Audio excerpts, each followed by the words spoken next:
તો good morning મિત્રો, આપણે ફરી એક નવા વ્લોગમાં આવી ગયા છે ને તમે જોઈ શકો છો અત્યારે સવારના 5:10 થઈ છે તે હું અત્યારે વ્લોગ ચાલુ કર્યો છે.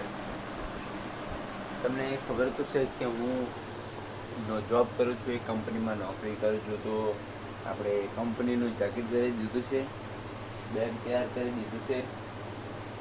તો આપણે હવે નીકળશું કંપનીમાં અને તમને હું અત્યારે રાતનો નજારો કેવો હોય ને કંપનીમાં કેવું હોય હું તમને દેખાડીશ. તમે વિડીયોમાં બનાવી રહેજો મિત્રો. તો મળીશું ફરી એક નવા વ્લોગમાં. જય માતાજી. તો જોઈ લો, આ બેગ છે ને આ કૂલર છે. તો અત્યારે રાતે બહુ અંધારું છે મિત્રો, જોઈ લો.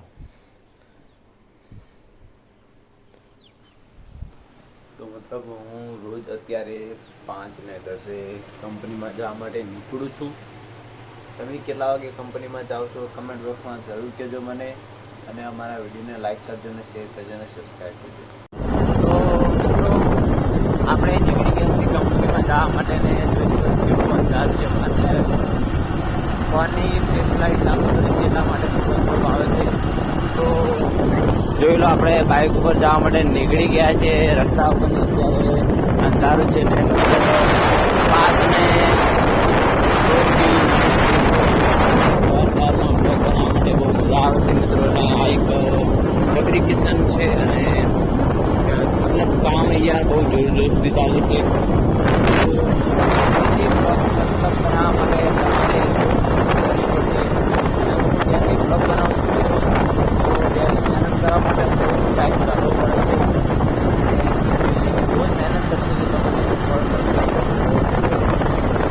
આવા જ લોકો જોવા માટે તમે લાઈક કરી શકો છો. અમારી લાગી હોય તો ચેનલને સબસ્ક્રાઈબ કરજો.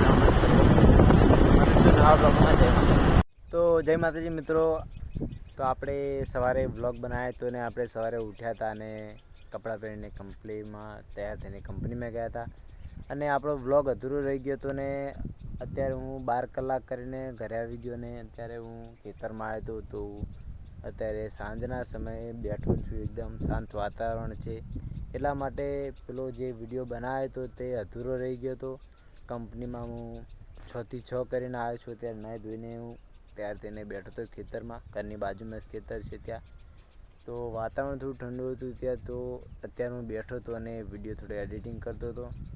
તો આ રીતના જ હું વિડીયો બનાવું છું મિત્રો, અને મારા વિડીયો બહુ સિમ્પલ હોય છે. હું બહુ વધારે એડિટિંગ નથી કરતો, એડિટિંગ કરતો જ નથી. ખાલી બસ થંબનેલમાં જ હું એડિટિંગ કરું છું. અને તમને હું કહું, યુટ્યુબમાં તમારે આગળ વધવું હોય તો વિડીયોમાં એડિટિંગ તમે એટલું બધું જરૂરી નથી, પણ તમારું થંબનેલ બહુ જરૂરી છે. કારણ કે યુટ્યુબમાં તમારું થંબનેલ ઉપર પબ્લિક ક્લિક કરે છે. તમારું થંબનેલ કેવું છે તેના ઉપર પબ્લિક ક્લિક કરે છે મિત્રો.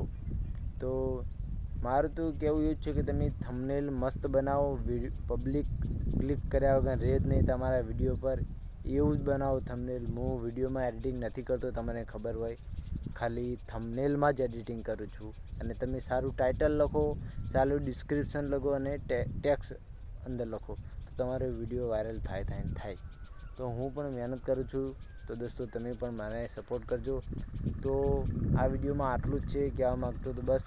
તો મળીશું તમને ફરી એક નવા બ્લોગમાં. જય માતાજી.